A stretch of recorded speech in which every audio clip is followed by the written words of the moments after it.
கனிமொழி அம்மா தான் அந்த கடனை வந்து கட்ட போறாங்களா? கிடையாது. ஒரு ரேஷன் கார்டின் மீதும் 4 லட்சம் ரூபாய் கடன் திமுக இழுத்து வைத்துள்ளதாக பாஜக முன்னாள் மாநில தலைவர் அண்ணாமலை குற்றம் சாட்டியுள்ளார். 1,62,000 கோடி கடன் 2021 26 வரைக்கும் 6 லட்சம் கோடி கடன். என்னங்க நாய் அது? 10,62,000 கோடி இன்னைக்கு கடன், இன்னைக்கு தேதியில. இன்னைக்கு இங்க எல்லா சாதாரண பொதுமக்கள் இருக்கிறீங்க.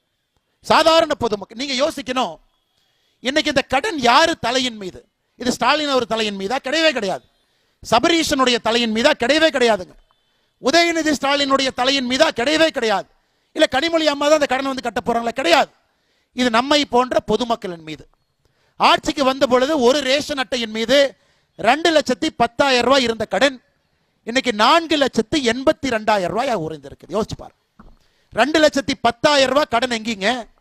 5 ஆண்டுகள்ல புதிதாக 2,72,000 ரூபாய் கடனை ஏத்திட்டு 4,82,000 ரூபாய் ஒரு ரேஷன் அட்டையின் மீது கடனை வைத்துட்டு அப்ப என்ன ஆகுங்க? ஏழை மக்கள் ஏழையாத்தான் இருப்பாங்க. எப்படி அவங்க பணக்காரரா மாறுவாங்க? ஒரு ரேஷன் அட்டையின் மீது 4,82,000 ரூபாய் கடனை ஏற்றிவிட்டு எப்படி ஏழை மக்கள் மேல முன்னேறுவாங்க? திராவிட முன்னேற்ற கழகத்தினுடைய ஆட்சியை நன்றாக புரிந்து கொள்ள வேண்டுங்க. விவசாயிகளுக்கு எதிரான ஆட்சி. வெறும் 3% மட்டும்தான் வளர்ச்சி. வெறும் 3%.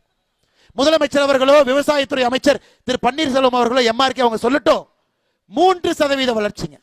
குஜராத்தில் மோடி அவர்கள் முதல்வராக இருந்த பொழுது 10% ஒரு ஆண்டும் வளர்ச்சியை காட்டினார். ஒரு ஆண்டும் 10%. சிவராஜ் சிங் சௌஹான் மத்திய பிரதேசத்தில் கடந்த 13 ஆண்டுகள் ஆட்சியில் இருந்த பொழுது 14%, ஒரு ஆண்டும் 14% விவசாயத்துக்கு வளர்ச்சி காட்டினாங்க. 3%. 2021-22 3%.